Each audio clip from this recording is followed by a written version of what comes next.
ఎంతమంది అసలు భగవానుడు ఒకడున్నాడు వాణ్ణి తెలుసుకోవాలనేటటువంటి తాపత్రయం పొందిన వాళ్ళు ఎంతమంది. అందుకని దుర్లభం త్రయమేవైతత్. ఆ మూడింటిల్లో రెండవది ముముక్షత్వం. అసలు మోక్షం పొందాలనేటటువంటి ఆలోచన రావడమే కష్టం. వచ్చిన దారి చూపించేవాడెవరు? ఇన్ని దారులు. సామర్లకోటలో దిగి కాకినాడ ఎలా వెళ్ళాలని అడగండి. ఆటో ఎక్కమని చెప్పేవాడు ఓడు, కారు ఎక్కమని చెప్పేవాడు ఓడు, రైలు ఎక్కమని చెప్పేవాడు ఓడు, అదిగోనండి ఆ సిటీ బస్ ఎక్కండి అని చెప్పేవాడు ఓడు. ఇంకా తెలివైన వాళ్ళు అయితే ఇంకో మాట కూడా చెప్తారు. ఏమో నాకు తెలియదు కానండి, కాలువ దాటితే భీమేశ్వరాలయం ఉంది, అక్కడి నుంచి పాతాళంలో సొరంగ మార్గం ఒకటి త్రిపుర సుందరమ్మ వారి గుళ్ళోకి వస్తుందని పూర్వం ఎప్పుడో 100 ఏళ్ల క్రితం ఎవరో అలా వెళ్లేవారని విన్నాం. అలా కూడా మీరు వెడితే వెళ్ళొచ్చేమో ధైర్యం ఉంటే అని చెప్పేవా అప్రస్తుతవాదం వాళ్ళు కూడా ఉన్నారు. ఈ మాట నేను ఎందుకన్నానో తెలుసా అండి, హాస్యానికన్నానని అనుకోకండి. ఈ మాట జగద్గురువులన్న మాటలు నేను ఉటంకిస్తున్నాను. ఏ రకమైనటువంటి ఉపాసనా పద్ధతులను జీవి సర్వకాలముల యందు తట్టుకోవడం సాధ్యం కాదో, సమర్థుడైనటువంటి గురువు పక్కన కూర్చుని అనుక్షణము కాపాడుతూ ఇలా కదుపు ఇలా కదుపు ఇలా కదుపు అని చెబితే తప్ప ఒక్కొక్క యోగమునందు ప్రవేశించడం సాధ్యం కాదో అటువంటి మార్గములు చెప్పేటటువంటి వాళ్ళు కూడా ఉంటారు. అయితే ఇవన్నీ జయము వైపుకి తీసుకెడతాయా? ఎంత కష్టం. బయలుదేరి మొదలుపెట్టి మధ్యలో జారిపోయే వాళ్ళు ఎంతమందో. చిట్ట చివరి వరకు వెళ్ళడానికి కావలసినంత జ్ఞాన దీక్షని ఇచ్చి తను పక్కనుండి నడిపించగలిగిన సమర్థుడైన మహాపురుషుడు లభించేదెన్నడో. అందుకని నీకు జీవితంలో ఐశ్వర్యం కష్టం అనుకోకు, భార్య కష్టం అనుకోకు, బంధువులు కష్టం అనుకోకు, అన్నం కష్టం అనుకోకు. కష్టం అంటూ ఏదైనా ఉంటే ఈ మూడే కష్టం. ఏమిటో తెలుసా? మూడు: మనుష్యత్వం, ముముక్షత్వం, మహాపురుష సమాశ్రయం. ఈ మూడు దొరకమంటే దొరకేవు కావు. అంత పరమోత్కృష్టమైనటువంటి మానవ జన్మనిచ్చాడు. అందున ఎటువంటి జన్మలో ఉన్నాడు? బ్రాహ్మణ జన్మలో ఉన్నాడు. మోహముద్గరం ఏదో కథాపరంగానో చాలా తేనె పూసినట్టు చాలా లలితమైనటువంటి మాటలతోటో ఉండదు. ఎందుకని? అజ్ఞానాన్ని చీల్చి చెండాడడానికి వచ్చింది మోహముద్గరం. తండ్రి గారే చాలా వృద్ధుడు, ఎవరిని దర్శనం చేస్తే పొద్దున్నే నమస్కారం చెయ్యాలో అటువంటి పుణ్యాత్ముడు, పూజనీయుడు. అటువంటి తండ్రి గారు ఇంట్లో ఉండగా ఇల్లు అంటుకుపోయింది. ఆ తండ్రి గారు లేచి గబగబా రాలేరు బయటికి. అటువంటప్పుడు అయ్యో నాన్నగారు బాగుండదు, నాన్నగారిని గబగబా కాళ్ళు చేతులు పట్టుకుని బయటికి ఇడిచేయడమా, వారిని చాలా గౌరవంగా తీసుకురావాలి అని ఆలోచిస్తే తగలబడిపోతాడు. అందుకని అప్పుడు తండ్రిని చూస్తారా, కాళ్ళు దొరికితే కాళ్ళు, జుట్టు దొరికితే జుట్టు, చెయ్యి దొరికితే చెయ్యి పట్టుకుని ఈడ్చేస్తారు బయటికి. ఇంత వృద్ధాప్యం వచ్చినా ఇంకా డుక్రుంకరణి సూత్రములను పట్టుకుని 4 రూపాయల కోసం వెంపర్లాడుతున్న దౌర్భాగ్యుడైన జీవుణ్ణి అడ్డుపెట్టి శంకరులు జగద్గురువుల స్థాయిలో చేస్తున్న హెచ్చరిక మోహముద్గరం. అందుకనది తేలికైన భాషలో బుజ్జగింపుతో ఉండదు. మూఢ అని పిలిచినటువంటి శ్లోకములు ప్రపంచ సాహిత్యంలో లేవు.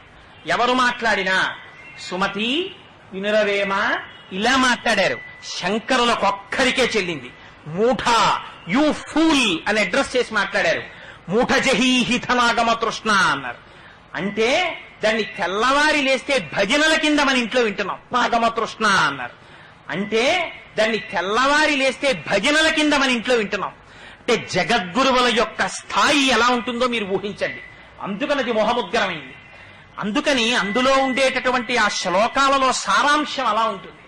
అందులో శంకరులు అంటారు, కేవలం ఆ మనుష్యుణ్ణి ఉద్దేశించి మాట్లాడటం లేదు శంకరాచార్యులు వారు, సమస్త జీవకోటిని ఉద్దేశించి మాట్లాడుతున్నారు. అందుకని వారు అంటారు, భజ గోవిందం భజ గోవిందం గోవిందం భజ మూఢమతే. మూఢమతే అని పిలిచారు. ఓ మూఢుడా అన్నారు. ఏమిటి మూఢుడా అని పిలవలసిన అవసరం ఏమిటి? అంటే నువ్వు ఎంత కష్టపడి ఇక్కడ వరకు వచ్చావో తెలుసా? హాల్లో ఇన్విజిలేటర్ ఉంటాడు. వాడు 1 సంవత్సరం పాటు లాంగ్ టర్మ్ కోచింగ్ చదువుకుని ఎక్కడో నానా కష్టాలు పడి పరీక్ష రాయడానికి వస్తాడు. పరీక్ష రాయడానికి వచ్చిన తరువాత తీరా క్వశ్చన్ పేపర్ చేతిలో పట్టుకుని దిక్కులు చూస్తూ పిల్లాడు కూర్చున్నాడు అనుకోండి. అక్కడ ఉన్నటువంటి ఇన్విజిలేటర్ బాధ్యత కలిగిన వాడైతే ఏమంటాడు? ఎరా మూఢుడా, టైం అయిపోతోందిరా, 1.5 గంటలో నీ ఫలితం తెలిసిపోతుంది, నీ జీవితం తెలిసిపోయే టైం రా, నువ్వు ఇంకా కూర్చున్నావా? చెయ్యి, వచ్చినవి చెయ్యి, బెల్ల కొట్టేసిన తర్వాత ఇంక నీ పేపర్ అంతా చేతిలో లాగేస్తారు. ఇది శంకరుల హెచ్చరిక. భజ గోవిందం భజ గోవిందం గోవిందం భజ మూఢమతే. ఒరి మూఢుడా, గోవింద గోవింద గోవింద అనవా? ఇద్దుకురా నీక డుక్రుంకరణ సూత్రం. ఏమి ఎందుకు ఈ మాట శంకరుడు మూఢ అని ఎందుకు అండం అంటే, ఎంత కష్టపడితే ఈ ఉపాధిలోకి వచ్చి నిలబడ్డాడో తెలుసా అండి?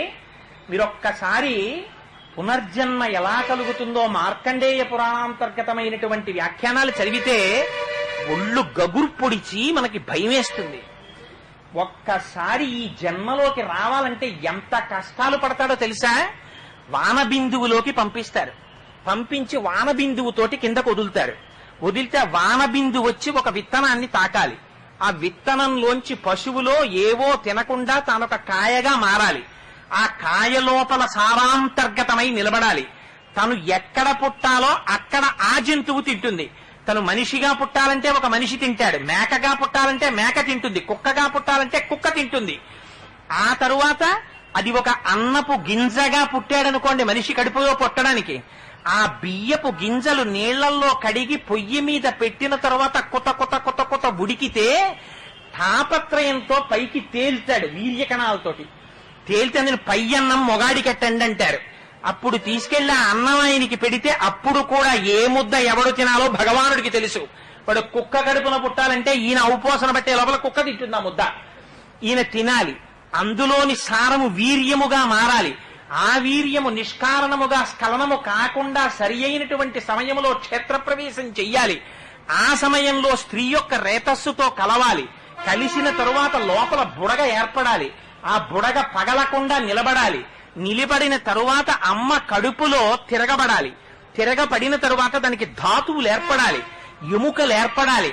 ఆ పైన చర్మం పెడతారు, లోపలన్నీ రక్తనాళాలు పెడతారు, రక్తం పెడతారు, మాంసం పెడతారు, పుల్ల కంపు, లోపల పిండం తయారవుతూ ఉంటుంది. ఎంత ఆర్తితో స్తోత్రం చేశారో తెలుసా అండి?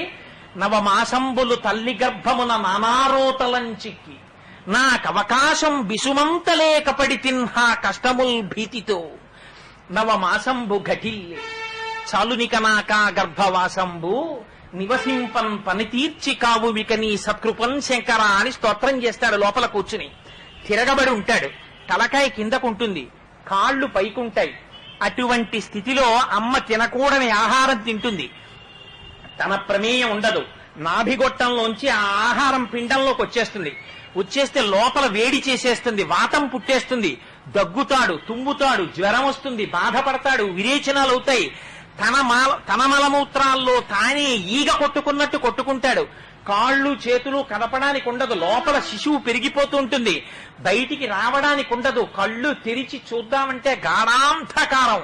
అమ్మ కడుపులో వేడి తప్ప వేరొకటి తెలియని రీతిలో కొట్టుకుని బాధ పడి పడి పడి ప్రార్థన చేసి, స్వామి ఇంకొక్కసారి నన్ను బయటికి వెళ్ళిపోయే అవకాశం ఇవ్వయా, ఇంకెప్పుడు నేను సంసారం కోసం తాపత్రయపడను, నీ కాళ్ళు పట్టుకుని తండ్రి నీలోకి వచ్చేస్తానయ్యా, ఇంకొక అవకాశం ఇయ్యని ప్రార్థిస్తే నాకు అవకాశం విసుమంతలేకపడి తిన్హా కష్టముల్ భీతితో. అందుకే గర్భస్థ నరకం అన్నారు.